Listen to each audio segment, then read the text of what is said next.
You may be thinking about how to start embedding employability, or some of you may have already started and already have a process of doing that.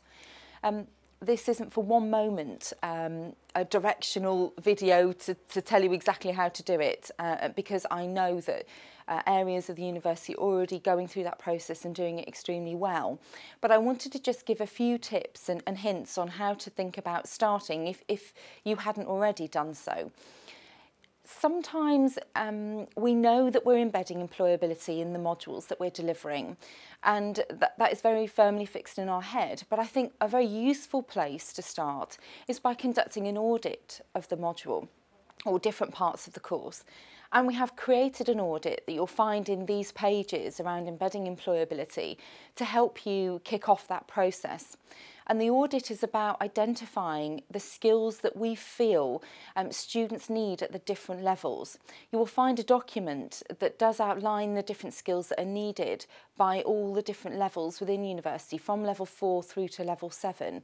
And we've put those skills together in an audit so that you can go through and identify the areas that you feel you are covering and there is skills development work going on. And this will help you potentially identify gaps where you may not be developing teamwork as well as you feel, or actually there isn't an area where you're developing self-awareness. And so the audit is a good way to actually identify gaps, which then takes you on to the second process of maybe identifying then some of the things that you want to put in place to address some of those skills. The audit will then allow you to know and to be very explicit about the fact that you have embedded the different areas of employability. I think it's very important to say at this stage that there are some areas that can be embedded very naturally, and there are some areas that perhaps need to remain co-curricular. Some of those areas include things like CV building, assessment centres and applications.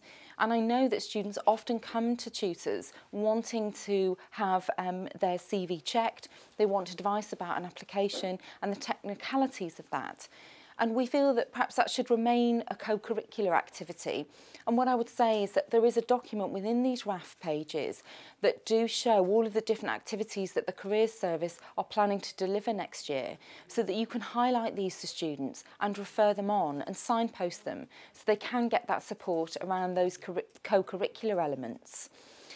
There are also plenty of events that the Careers Service are planning to deliver next year, events that will allow students to meet employers. So you may want to refer students to those events because it will enhance certain employability skills that may already be embedded, such as networking, building confidence, because often when a student has built the confidence to speak to an employer, it's such a quick win for them that they'll go on to build confidence in other ways, and they may feel more able to answer questions in seminars, they may feel much more bold about putting themselves forward for something.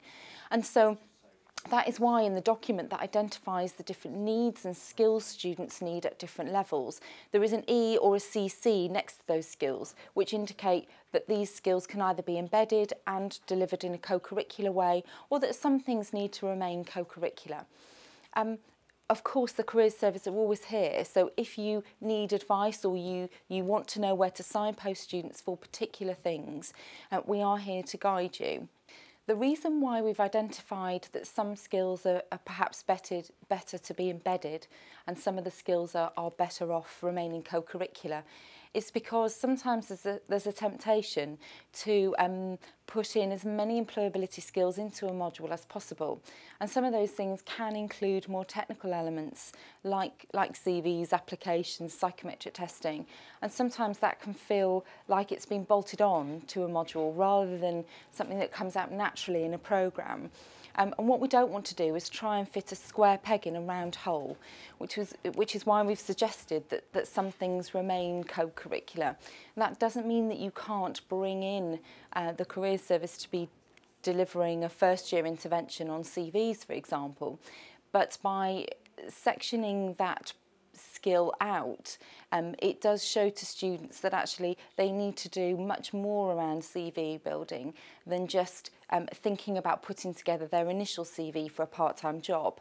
And that is why we're going to be offering a continuous series of CV labs for different levels of students so that they can actually develop their CV as they go through university.